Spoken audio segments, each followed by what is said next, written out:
इससे अच्छा तो सो ही जाना चाहिए था भाई रात को, ऐसा लग रहा है पेपर अब देख के, क्या ही बोलूँ। तो हाय गाइस, तुम पहले बताओ भाई तुम्हारा पेपर कैसा गया एंड कौन सा सेट था, कौन सा रीजन था, पेपर कोड के साथ बताना। ठीक है, एंड मेरा था भाई सेट 35553 एंड पेपर टफ नहीं था, मैं सच बताऊं तो पेपर टफ नहीं था, बट स्टिल हमारा अच्छा नहीं गया भाई। क्या बताऊं मतलब तुम्हें, एस प्रीवियस ईयर के हिसाब से मतलब पेपर मैं लाइक जितने मैंने लगा के गया था ना प्रीवियस ईयर के पेपर, जैसे कि ये सारे जो पेपर्स थे भाई, ऐसा टाइप का पेपर आना चाहिए था, सोचा था, कुछ नहीं हुआ। मतलब लिटरली ऐसा नहीं है कि एकदम डेरिवेशन भर दिया और एकदम न्यूमेरिकल भर दिया, नहीं, डेरिवेशन नॉर्मल कम ही थे और न्यूमेरिकल ठीक ठाक थे, और पर कॉन्सेप्चुअल वाले ही पूछ रहे थे भाई, कॉम्पिटेंसी कॉन्सेप्चुअल जो भी बोल लो तुम। ठीक है, अब तुम बताता हूँ मैं तुम्हें, लाइक कुछ क्वेश्चंस में हो सकता है कि या तो मैं गलत समझ रहा हूँ क्वेश्चन को, या तो मेरे मेरे समझ के परे है, मेरे को नहीं पता भाई। मैं तुम्हें कुछ क्वेश्चन दिखा दूंगा, तुम मुझे आंसर बता देना भाई कमेंट में, एटलीस्ट मेरे को पता तो चले कि मैं क्या गलत कर रहा था कि क्वेश्चन ही ऐसा है। ठीक है, तो like I started with the this part. तो चलो ये वाला तो ठीक है, डायरेक्ट फार्मूला बेस था, P is equal to H upon lambda. ठीक है, अब 1.32 समथिंग आ रहा था, मैंने ये वाला मार दिया। अब सेकंड वाला ठीक है, जाने दो। अब ये वाला क्वेश्चन भाई, ये वाला मेरा दिमाग खाया। A square loop of side 0.5 metre is placed in a uniform magnetic field of 0.4 Tesla perpendicular to the plane of loop. The loop is rotated through angle of 60 degree in 0.2 second. The value of EMF induced in the loop will be EMF is equal to d phi by d t, शायद यही लगता है, शायद तुम बता देना। बाकी पूरा सॉल्व करा। ठीक है, मेरा आंसर आ रहा था 0.25, ऑप्शन में नहीं है। मैंने इसको अभी घर आके चैट जीपीटी पे भी एज इट इज़ क्वेश्चन निकाल के लिख के कॉपी करके डाला, उसने भी आंसर यही बताया, ऑप्शन में नहीं है। आई रियली डोंट नो क्या है, मेरी गलती है, सीबीएसई की गलती है, आई डोंट नो। अब तुम बताना भाई, इसमें ऑप्शन 2.5 दिया है, पता है, आई थिंक 0.25 होना चाहिए, होता तो आई थिंक इधर भी 0.35 होता भाई, अब नहीं पता कैसा है, तुम बता देना। बाकी मेरे को एमसीक्यूज़ में ऐसा कुछ टफ नहीं था, ठीक ठाक ही था। एक पेपर में भाई मैग्नेटिज्म एंड मैटर से लाइक क्वेश्चंस ही नहीं दिखे शायद मेरे को भाई, एक भी। ये जो असर्शन रीजन भी थे वो भी ठीक थे। एंड फिर आते सेक्शन बी पे। सेक्शन बी जब शुरू हुआ, फर्स्ट वाला क्वेश्चन था वो जो होता है ना कि ऐसा कॉइल गिवन है, उसमें आप मैग्नेट को ला रहे हो, नॉर्थ पोल से ला रहे हो, तो नॉर्थ इंड्यूस होगा वाला, वही वाला कॉन्सेप्ट लग रहा था यहाँ पर, वो बताना था, एक्सप्लेन करना था। मैंने सोचा कि ये ऑप्टिक्स वाला लास्ट में ही करूँगा, क्योंकि ऑप्टिक्स मेरा ढंग का स्ट्रॉन्ग नहीं है उतना करके, तो उसको रखा था लास्ट के लिए, लास्ट में मौका ही नहीं मिला, छूट गया वो। फिर मैंने यहाँ पास ऑप्टिक्स का ही क्वेश्चन है, वेव ऑप्टिक्स का। ठीक है, वेव ऑप्टिक्स का ये वाला मैंने करा। फिर ये वाला सेमीकंडक्टर का क्वेश्चन था, इसका स्टार्टिंग ही मतलब किस तरीके से उसको लिखते हैं ना, मेरे को वही याद नहीं आ रहा था भाई। मैंने ये वाला क्वेश्चन ऐसा करा था एक, तो मेरे को याद है, इसमें ये n i square is equal to n h into n e वाला लगता है। मेरे को कुछ नहीं था, एटलीस्ट मैंने फार्मूला लिख के रख दिया था कि लास्ट में टीचर ने कॉपी जब छीना तो एटलीस्ट फार्मूला लिखा हुआ भाई उसमें गया, क्योंकि गिवन का मार्क्स नहीं मिलता, तुम्हें भी पता है, सिर्फ वो सिर्फ फार्मूला एटलीस्ट उसका मार्क्स दे दे भाई।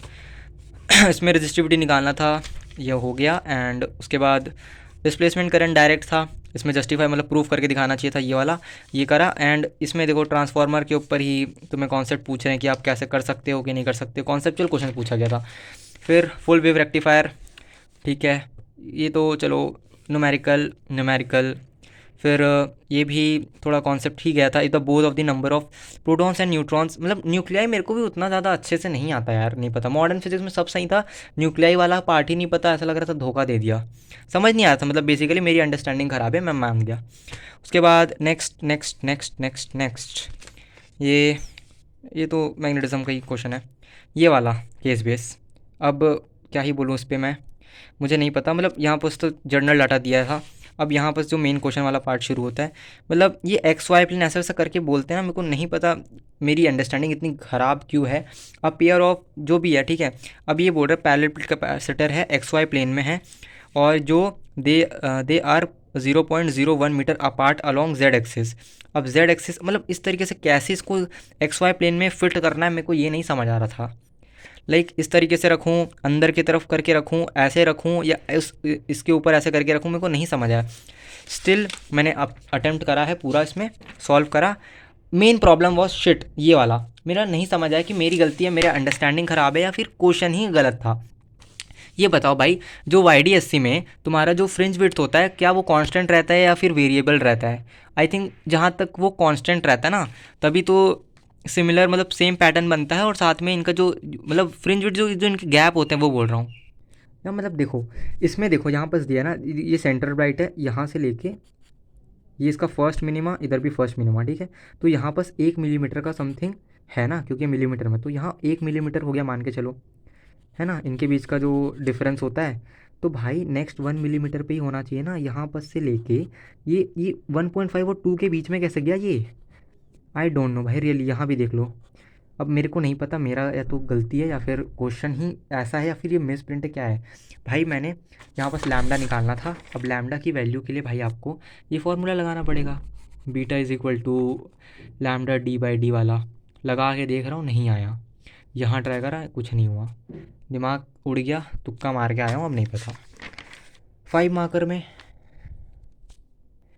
मार्कर में यूजुअली भाई रे ऑप्टिक्स में एक एटलीस्ट न्यूमेरिकल देते हैं, ठीक है। आज इन लोगों ने वो भी नहीं दिया, मतलब लिटरली भाई मैंने सुबह सुबह लाइक 4 बजे समथिंग पूरा ऑप्टिकल इंस्ट्रूमेंट रट के गया भाई, देखो देखो पूरा, कि इससे तो एक न्यूमेरिकल आ ही जाता है, क्या बोलते हैं उसके साथ साथ डेरिवेशन, डेरिवेशन गिवन है।